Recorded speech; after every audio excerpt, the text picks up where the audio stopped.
yako. Don't go on the dot, so what's the yako? It's a mad one. Will allow one look at my album. Will not trust anyone. But all that I have and I've been working. No good to like say I don't deserve it. Defend myself, me not fear no one.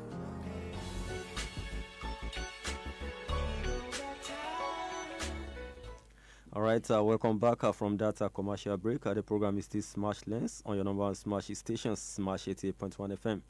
My name is Sanus Latif. All right, like I did mention before I went on that commercial break, that hopefully by the time I return from the commercial break, I'm going to be having in the studio the number one journalist in Ogun State, the chairman of the Nigeria Union of Journalists, NUJ Ogun State Council, Comrade Wale Olanrewaju, and of course he's here with me in the studio. He actually came when I was on that commercial break. Like I told you, he was supposed to be here by 9 a.m., but due to the exigencies of duty and some unforeseen circumstances, that was actually what actually caused the delay in him coming to the studio at that time. Like I said, that was what actually caused the delay in him coming to the studio at that time. But you know what is important is that he's back. I mean, he's here with us in the studio, and together we shall be taking a look at this particular topical issue, talking about the International Day to end impunity for crimes against journalists. And of course, it's not only about the day; it's about the issue as a whole. Looking at the impunity for crimes against journalists, we've seen journalists do a lot of, go through a lot in terms of threats, violence, and of course even death. My chairman, good morning to you. Good morning, sir. Welcome to the program. Thank you very much for having me here. All right. First of all, let's start from the day.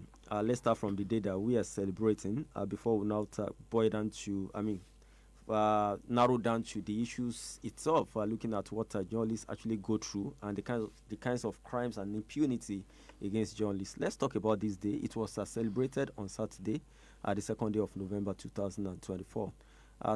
Take us through. I've spoken about some of the significance because obviously it's my constituency, but as the chairman of the council and someone that has done this job over decades, because I know your journey and it dates back to years, and of course that's why I always call you senior comrade.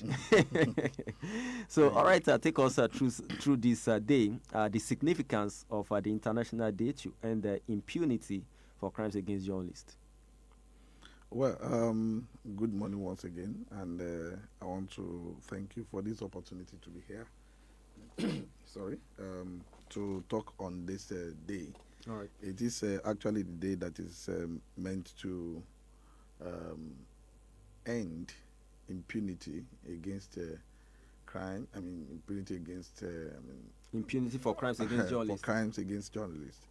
And this, like started in 2013, United Nations, following the gruesome murder of two French journalists in Mali. And I think it is very important to actually talk about the day, because journalists have been facing a lot of challenges in the course of their duties.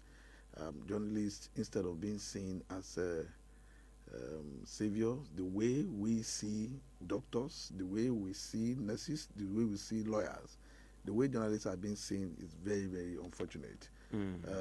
Because no matter how brilliant a lawyer can be, no matter how brilliant a doctor can be, if he performs wonderfully well in the theater and nobody blows that to the fore, nobody brings it to the fore, it's like winking in the dark where nobody sees you. And we see that a lot of us, even the society itself, have this kind of reservation, this kind of ill feelings about journalists. Olofufu, they want to tell them this and that and all that, and it is beyond that. These are purveyors of truth. These are people who live their lives, who put it on the line to bring out stories from hidden places, and also to make government. They bring government to, they make government accountable for whatever they have done, especially people in power, even organizations. We have people ruling even in corporate organizations. If not for journalists, nobody will know what is actually going on. For me to have a reason to say I want to invest in a particular business is as a result of someone bringing the notice to my doorstep, the information. the information to me to know. And so these are a lot of things that journalists do. Journalists cover war, war scenes. You see what we do. I was talking to some people a few days ago that even during the coronavirus, many of us were there, on the front line. And many people were given, many other professions were given that prominence, and journalists were not given prominence. How did we know the number of people that contacted coronavirus? Who made it open? Who made it known to people? These are things that we do, and you cannot sit down in the corners of your room and get the actual fact, the figures, facts and figures. You cannot sit in the corners of your room and say that in this isolation center we have so number of people there. You have to go there. So many of our members also contracted this disease at that particular point in time. But we thank God for everything. Today is a day that we should celebrate and also demand for some things, the way journalists should be seen and the way we should be treated. All right, let's now narrow it down to, beyond the day, the issues. From your experience over decades, what are some of these crimes that people just have impunity for against journalists? Some of the crimes that you've seen against journalists from your own experience, can you just pinpoint some of these crimes against journalists? Oh, thank you very much. Even the way you are received in, when you go for an assignment, it's a terrible crime, because when I stand up to introduce myself as journalist, and the next person sitting down beside me stands up to introduce himself as a doctor, or lawyer, the kind of honor and respect they accord them, I don't get that. And it is very unfortunate. All of us cannot be in the same profession. This is a profession that is ordained by God. I tell people this is the first profession on earth, because God himself created earth with words, heaven and earth even with words. And everything therein, he said, let there be this, and there was it. And so this is what we are saying. This is the first profession on earth, and we should also know that what we are doing is service to humanity and service to God himself. And so some of these are the challenges, the crimes, even non-payment of salaries. All right. Non-payment of salaries. Because many of journalists that are practicing today are doing that based on part-time basis. You have journalists writing stories, being paid according to the stories they write. 1,000 naira per story, 1,500 naira per story. These are people with great experiences. You see so many organizations, so many newspaper, organizations not even doing anything, in terms of paying these people. We have, the job has just been so much relegated to the extent that you find it difficult to also feel that I am doing what I am supposed to do. But some of us who have passion for the job, you find it difficult to leave it. So that is one. And Okay. the police too, the way we are harassed, the way you are arrested, the way you are.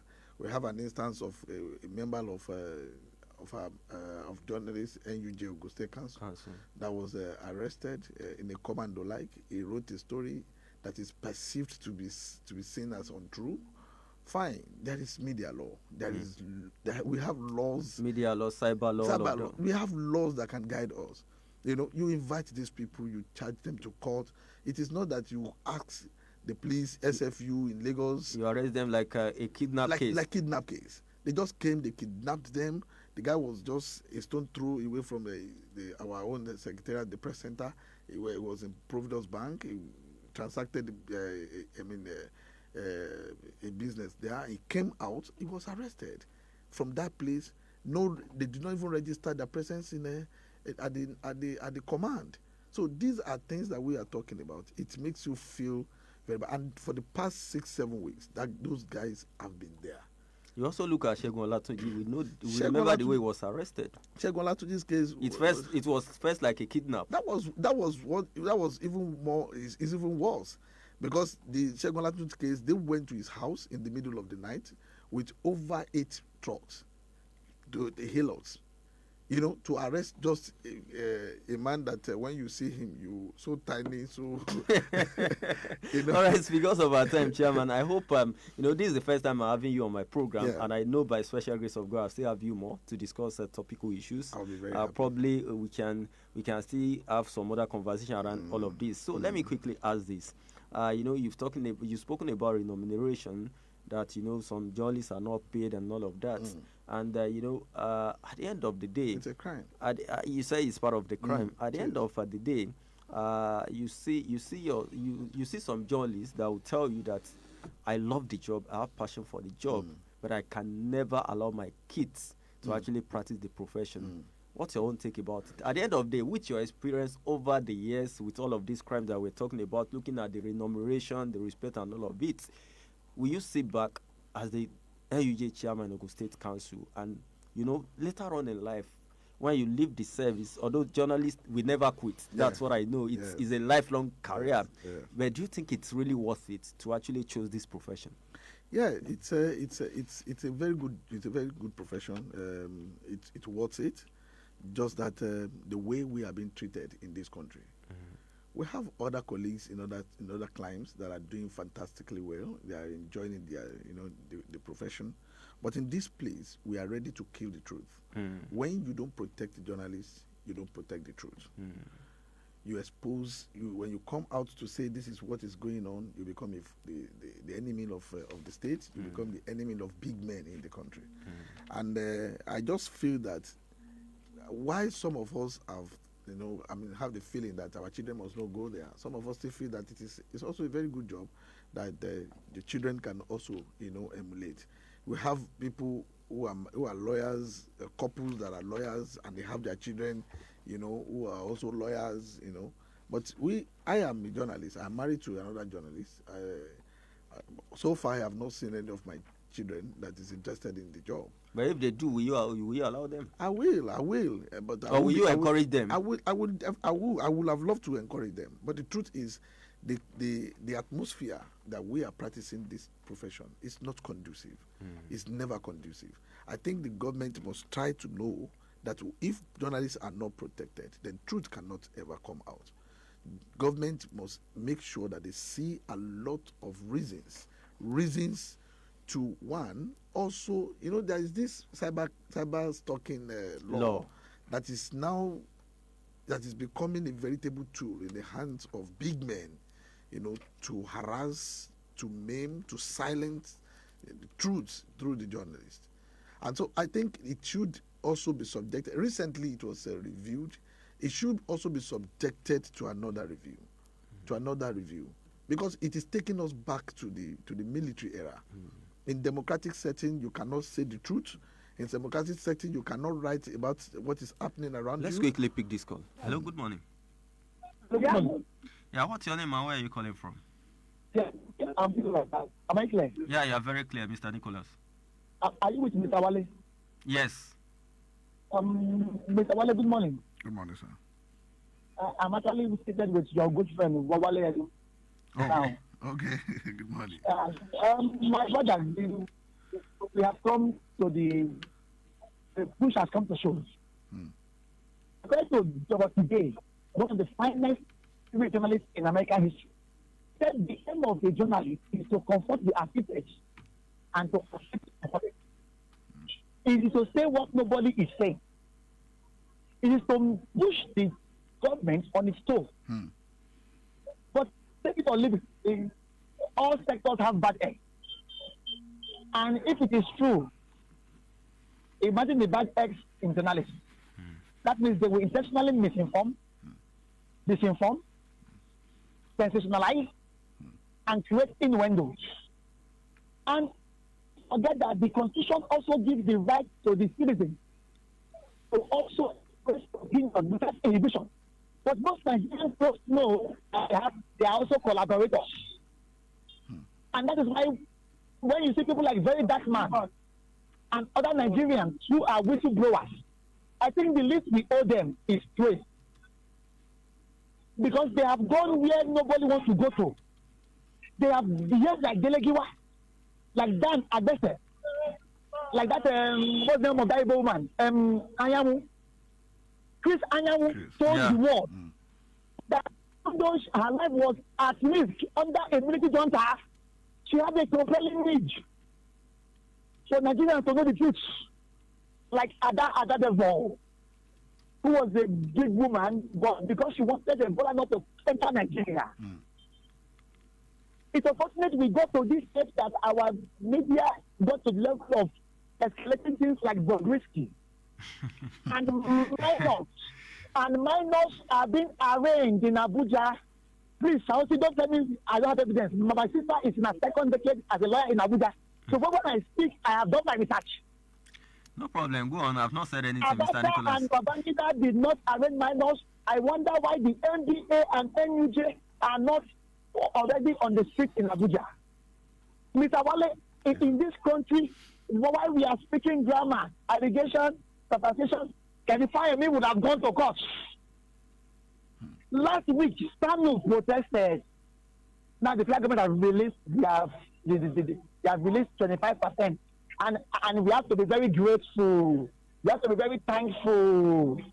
In a country where there's so much money to waste on jets, on yachts, on SUVs, and even from what we all hear, a new jet for the vice president of the federation, whose speaker is telling the whole world that the life of the vice president is at risk. All right, Mr. Nicholas, quickly wrap up. We have 2 more minutes left. Mr. Wale, if journalists don't say the truth, illegal miners and terrorist financiers and pedophiles will take over the truth. And they will misinform the hungry Nigerians. Because not every one of them is like very dark man or Fisayo Shoyombo that will go into the forest and get us the truth. All right, thank you so much. Then we all now become analyzers. All right, thank you so much. And you too, Mr. Nicholas. All right, Comrade Wale Olarewa, you can quickly react to what Mr. Nicholas said and give me your final shot on the program because we have to go right now. Well, he has spoken very beautifully. Wonderful guy, he speaks his mind any day. There's nothing you say that he said there that you say this one is not accurate enough. But the truth here is that I have said it. Protect journalists, protect truth. All right.